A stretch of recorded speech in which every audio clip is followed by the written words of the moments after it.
In this Go Byte, we're going to have a look at type conversion. So in some languages, you'll get automatic type conversion from one type to another, depending on what kind of operations you're doing. But you don't get that in Go. You have to explicitly and manually convert types from one type to another.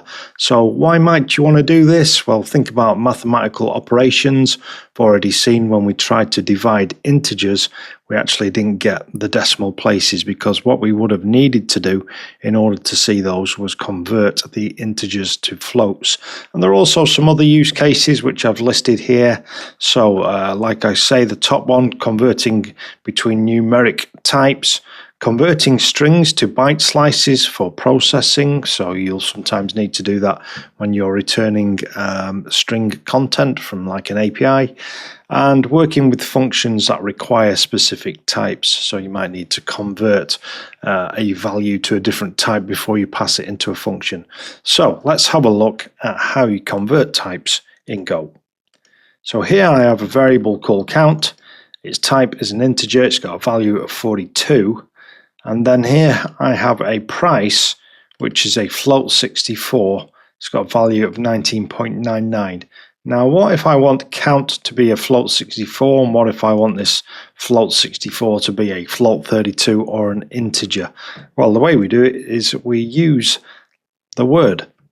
So if we want count as a float 64, we can say float 64, parentheses, and then just pass in the variable which we want to convert. I'll add a line to print that out. If we want the price as an int, then we're going to do the same thing here. So we're going to say int, parentheses, and then pass in that which we wish to convert. And again, let's print this out. So printing price as an integer. Before we go and run this, do you want to have a guess at what you're going to see here? Let's go run main.go. Okay, so count as a float. Trust me, this has been converted to a float, but we don't see any decimal places. The more interesting one is where we've converted this price, which started as 19.99.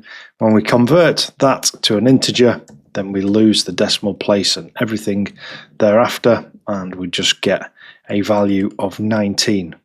Okay, next is a very common one. This is something which you'll do in Go quite a lot and for various different operations and various different reasons, and that is to convert a string into a slice of bytes. And so here we've already got a string text equals hello. To convert that into a slice of bytes, we say bytes, and this will be a slice of bytes. So slice, and then again, it's the word. What are we converting this into? Parentheses, text. So we are passing in hello, and this should now be, or this bytes variable should hold a slice of bytes. So let's see what that looks like. Let's go and run this. Okay, so that's pretty cool. As you can see, we now have a slice of bytes, and it holds the bytes for the representation of the letters in the word hello. Of course, if you want to do that the other way around and start with a slice of bytes, so here we're starting with a slice of bytes, and then we are going to convert it using string, parentheses, and pass in our bytes variable.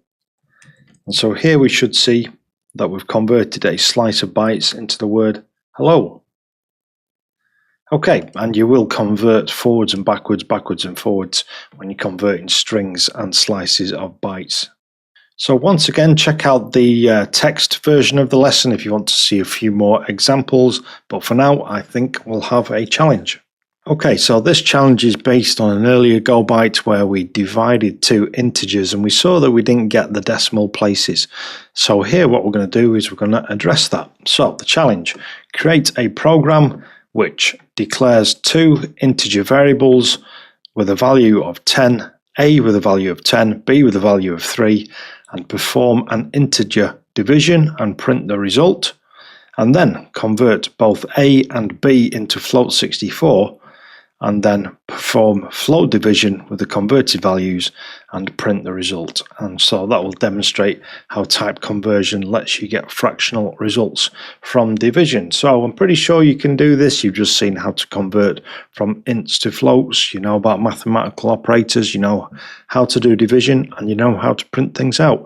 You have all the knowledge you need. Pause me now and give that a go. Okay, so step one, we create two integers. So when we use the short declaration syntax and we declare them like this without any decimal places, these will default to integers. And then we divide A by B and we just print it out, and you should see that any decimal places get truncated, not truncated, but actually just dropped completely. We won't have any. So let's check this out. So 10 divided by 3, when you're dividing integers in Go, you simply get 3, no decimal places. So what we need to get a fractional result is we need to convert A and B to floats. So we convert to floats like so. We're converting these to float 64. We pass in the variables, and then let's do a division and print this out.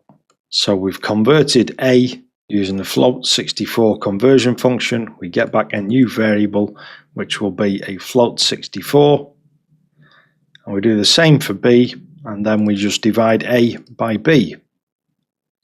Let's go and print this out, see what we see. And as you can see, our float division gives us the decimal places. So you can see that in scenarios like this, it's important to convert an integer to a float before you actually go ahead and perform any division. In fact, you will need the two types to be the same before you perform any mathematical operations on them. And just to prove that, let's go and try and multiply A by B float. So I'll just say result equals A multiplied by B float. And as you can see, I'm getting a red underlining here. Let's hover over this invalid operation, mismatched types, int and float. So even if you wanted to do a multiplication, which you might think you might be able to get away with, you wouldn't actually be able to get away with it. So you'd have to also convert or use the converted value for A if you wanted to multiply it by a float. So there you have type conversion. It's important that we get this one out of the way early because it's something that you're going to do quite a lot in Go. Hope you enjoyed this one. Give the video a like. Make sure you subscribed. If you want details on my mailing list to learn more about my other Go content, then the details are in the description, as well as where you can find this lesson in text format.